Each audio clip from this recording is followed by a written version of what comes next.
Hey guys, what's up? Today I'm going to be showing you how to set up pretty much any 3x3 that you have to be really good.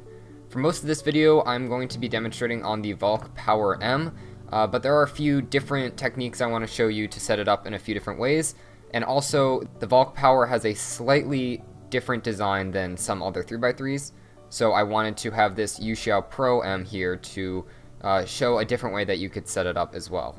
So for this, you're going to want to have a nice sturdy table to do it on.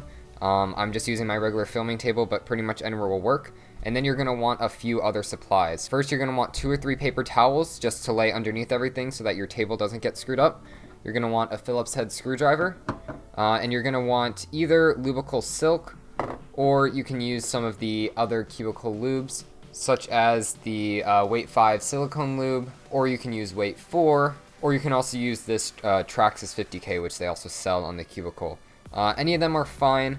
I generally prefer either silk or weight 5, but whatever you have will probably work fine. So let's just get started with the first step. So one thing I did want to mention is you should also have some sort of cloth with you so that you can wipe off all the pieces. So the first step is going to be to remove the center caps, and this can sometimes be difficult with just your fingernails. So if you need to, be sure to use a flathead screwdriver, because that should make it a bit easier. Then once you've done that, you're just going to pop out your first few pieces and disassemble the cube completely. I usually put all of the normal pieces in one pile and then the core with the center pieces off to the side, because we are going to be doing separate things with those two. So now that you have them in a pile, you're going to take your cloth and you're going to individually clean off each and every piece. Now, this part is very tedious and it's definitely not the most fun step, but it is also very important because these cubes come with factory lube and they're not completely dry, which means that if you want complete control over the outcome of your cube, you're going to want to wipe off the lube first so that you don't have anything interfering with the lube that you add. As you can see, I am wiping down each piece very thoroughly, making sure to get the stock and the main part of each piece.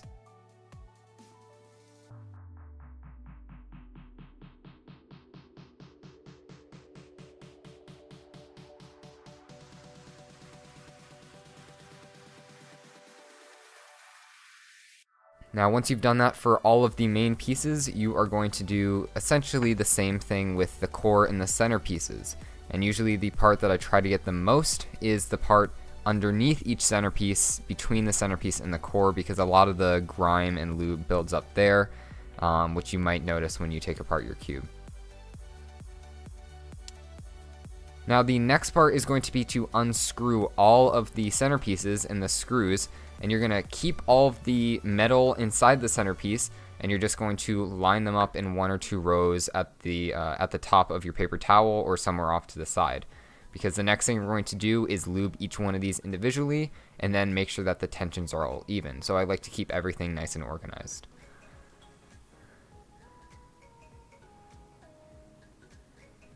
So once you're done, you should just have the core left. Now we are going to take one of the centerpieces and remove the spring and screw. Now this might not be what it looks like for your centerpiece depending on what type of cube you have, but just follow along for now and I'll have another option that you can do later. So once you have your centerpiece, you're going to take a little bit of a drop of lube and just put it somewhere around the base where the spring is going to be going. It might not look like this, but you just want to find where the spring is contacting the actual centerpiece and then lubricate that area.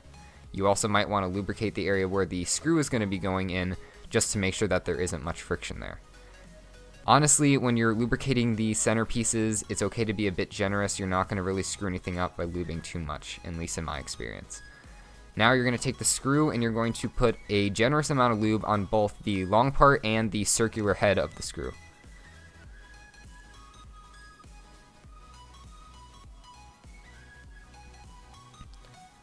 I did get a little bit on top, which is probably not the best, but it's not going to screw anything up. Once you've done that, you just put it back in where it was before. And then you can push it in a little bit. Now you're going to put it back in the core and screw it in just enough so that it's put in securely, but you don't want to tighten it too much.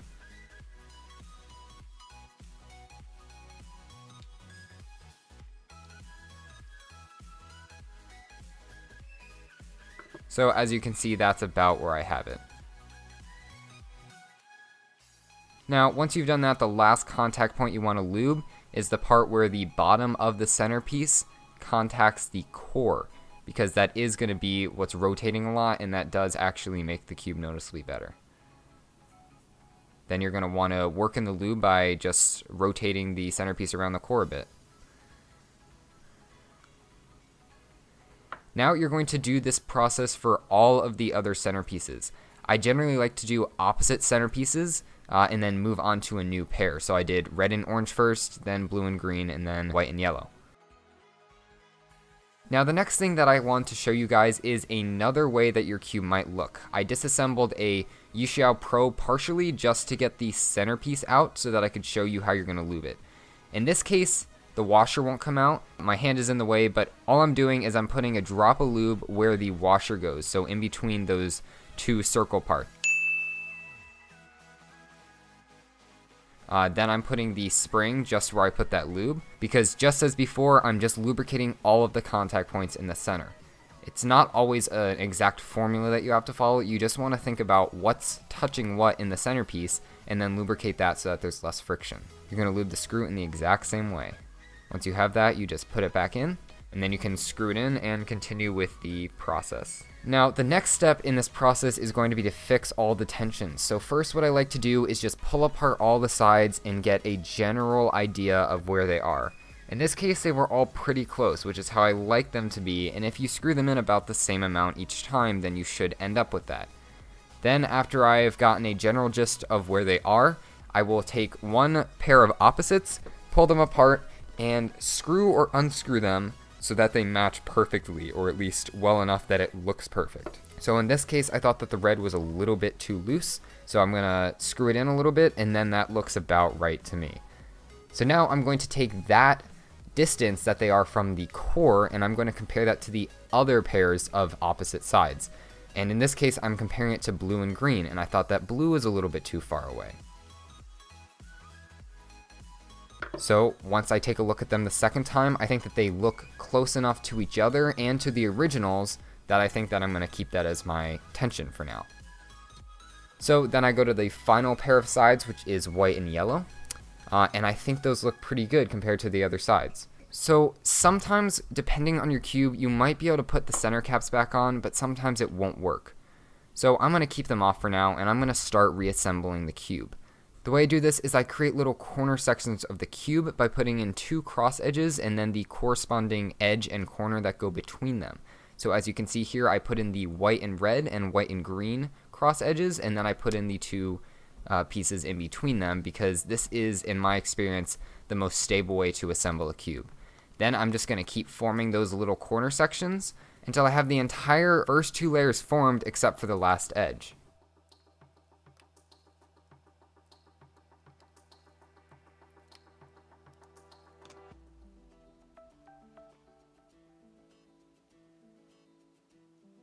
Now the next thing I'm going to do is to start putting in the pieces on the top layer. Doesn't really matter where you start, you just want to fill them in so that they're in the right order. And you're going to stop when you need 4 more pieces to assemble the cube, and it should look like this. Now for the lubing method I'm going to show you later, you're going to lubricate the cube at this position. But for now, I'm just going to assemble it because I'm going to be lubing it first with lubrical silk. So now that I have the cube fully assembled, I can put on the center caps because they won't be popped off by the screws and springs.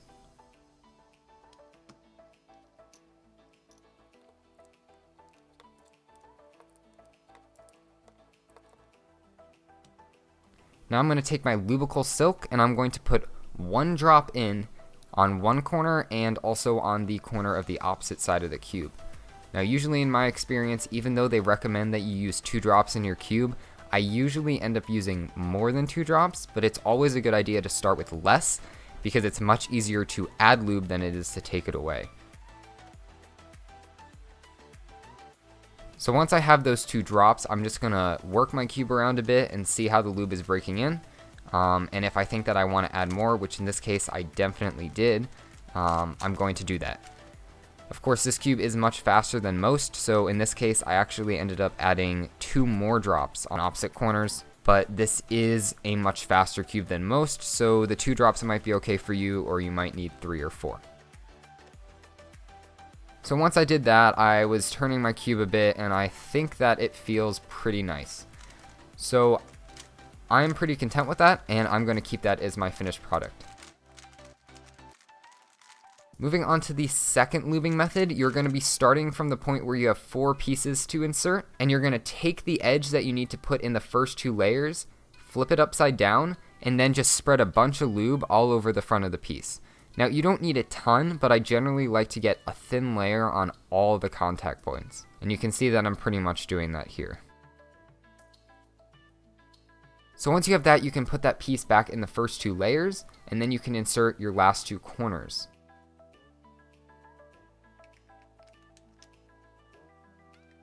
Once you have the corners in, you're going to take another tiny drop of lube, and you're going to spread it over the stalks of the 2 corners. And this is just a tiny bit of lube. You really don't want to use too much here.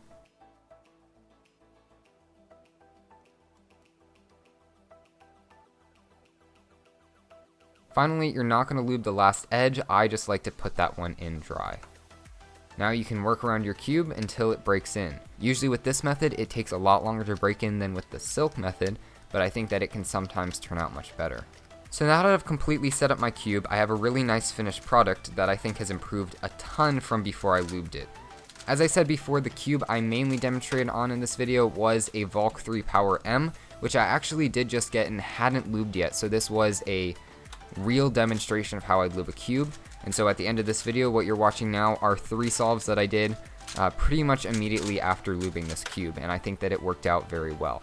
So that's it for this video. If you have any more questions or comments, be sure to leave them in the comment section below, and I will try to get back to you. Thanks for watching, and I'll see you in my next video. Bye!